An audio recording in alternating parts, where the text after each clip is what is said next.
Jean-François Barry, un chroniqueur pas comme les autres. Salut Jean-François. Salut Mario. Passez un bel été?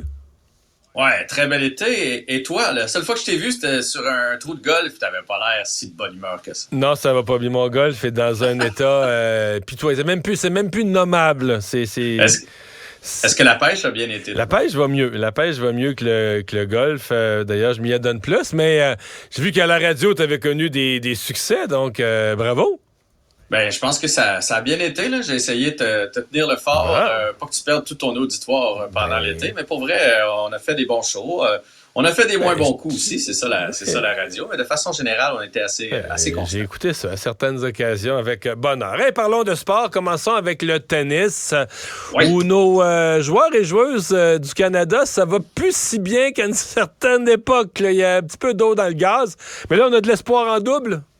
Oui, effectivement, là, puis c'est déjà confirmé que ce sera une année, une des moins bonnes des dernières années au Canada là, pour Andreescu, Félix Auger-Aliassime, et on est loin de répéter ce qu'il a fait l'année passée. Je sais pas si tu te souviens, il avait été au championnat des joueurs à la fin, là, dans les 7 meilleurs. Là, il est pas là du tout. Shapovalov, c'est pas facile.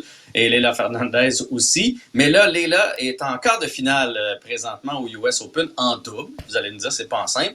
Reste qu'il n'y a pas, tu sais, quand tu fais un tournoi du Grand Chelem comme ça, tu veux te rendre le plus loin possible. Surtout qu'il y a une bourse de 100 000 $ pour le quart de finale, 180 000 si tu te rends en demi-finale. Alors, pourquoi pas s'y rendre? Malheureusement, après un bon départ, parce qu'elle joue avec Taylor Townsend depuis un petit bout de temps déjà, d'ailleurs, 6e tête de série. Ils affrontent les 16e.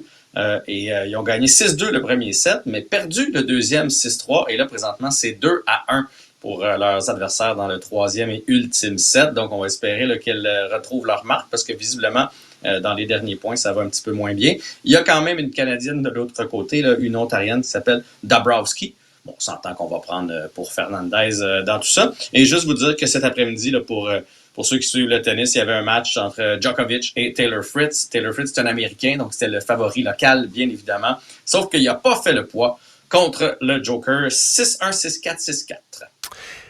Toujours au tennis, il s'est passé un événement disgracieux qui a conduit carrément là, à l'expulsion d'un spectateur.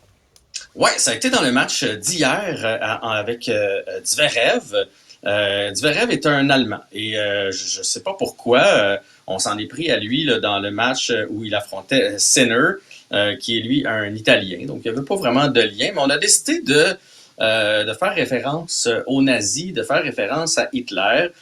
Pendant l'hymne national, apparemment, qu'il y a un des spectateurs qui s'amusait à chanter ce que chantaient les Allemands là, dans le temps des nazis, et non pas l'hymne national allemande. Ça a dérangé un peu Zverev, mais il s'est dit, bon, j'aime ça, puis à New York, au US Open, il y a souvent de l'ambiance, les spectateurs sont dans le match, ça crie, il a laissé passer. Sauf que là, il s'amusait lorsqu'il servait à dire des phrases, à répéter des phrases que disait Adolf Hitler, dont la phrase la plus connue Zverev a dit au juge, il a dit la phrase la plus connue d'Hitler. Je l'ai cherché partout sur le web, je ne l'ai pas trouvée. Je ne sais pas si tu connais, toi, cette phrase-là, Mario. Je me suis dit, écoute, j'ai cherché citation d'Hitler, phrase la plus connue d'Hitler, je ne l'ai pas trouvé cette phrase-là. Reste que il s'est fâché, Zverev, et on a finalement sorti le spectateur. Je vous avais envoyé là, l'audio, je ne sais pas si on peut écouter cette intervention-là. On écoute ça.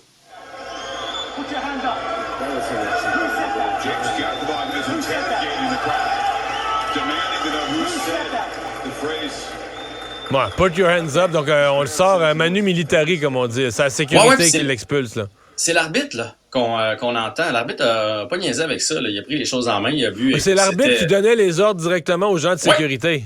Oui, Zverev, lui, a fait, OK, là, c'est assez. Là, c'est assez, là. Donc, il est allé voir l'arbitre. Là, il a expliqué, il dit des phrases d'Hitler. D'un, ça me déconcentre. De deux, ça n'a pas sa place. Et donc, mais l'arbitre, immédiatement, a réagi. Et la foule, évidemment, ceux qui entouraient savaient très bien qui venait de crier ça. Donc, l'ont pointé du doigt. On l'a sorti avec les gardes de sécurité. Et en point de presse, après, Zverev a dit, j'accepte certaines choses. Les gens essaient de nous déconcentrer de certaines façons. C'est juste que cette fois-là, c'était de trop loin. Ouais. On va se parler un petit mot de hockey. J'ai l'impression qu'il va y avoir des meilleurs codes d'écoute cette année pour les Blackhawks de Chicago que l'an dernier, alors que c'était une équipe de queue de peloton. C'est incroyable le phénomène Connor Bedard présentement. C'est Renaud Lavoie qui signe un texte sur TVA Sport qui dit que c'est rien de comparable. Là, il vient d'arriver à ce qu'on appelle le showcase des recrues. Ça, c'est organisé par l'Association des joueurs pour signer des cartes, des casquettes, prendre des photos, des vidéos. Là. Tu sais, c'est plus des relations publiques que d'autres choses. Mais il dit c'est pas comparable avec Connor McDavid. C'est pas comparable avec Sidney Crosby, son arrivée là-bas. C'est plus gros. C'est plus gros. Et les gens se l'arrachent présentement. Tu sais, il y a des gardes du corps pour marcher, là, parce qu'évidemment, les fans mais est-ce que c'est justifié? Est-ce que tu penses qu'il va être meilleur que McDavid, Crosby? C'est un gentleman, oui, mais... Je pense que ça va être un excellent joueur de hockey. Je crois pas, moi, qu'il va aller faire ce qu'un Connor McDavid fait. Mais je pense que c'est la génération qui fait ça. Tu sais, on le suit sur les médias sociaux. Lui, il a une page YouTube depuis des années et des années. Ouais. Tu sais, il s'est fait repêcher par une équipe américaine. McDavid est à Edmonton. Donc, on le suit depuis longtemps. Et il y a tout un engouement avec lui. Tu sais, Renaud raconte que dans le temps, il avait demandé est-ce que je peux voir Sidney Crosby enfiler dans le vestiaire son équipement pour la première fois. Il avait dit oui, filme ça avec ton téléphone. Aujourd'hui, les Blackhawks prennent un soin jaloux de chaque vidéo, de chaque enjambée de Connor Bedard et ça crée l'engouement. Ça s'appelle de la pression sur un jeune homme. Hey, merci beaucoup Jean-François. À demain. Salut.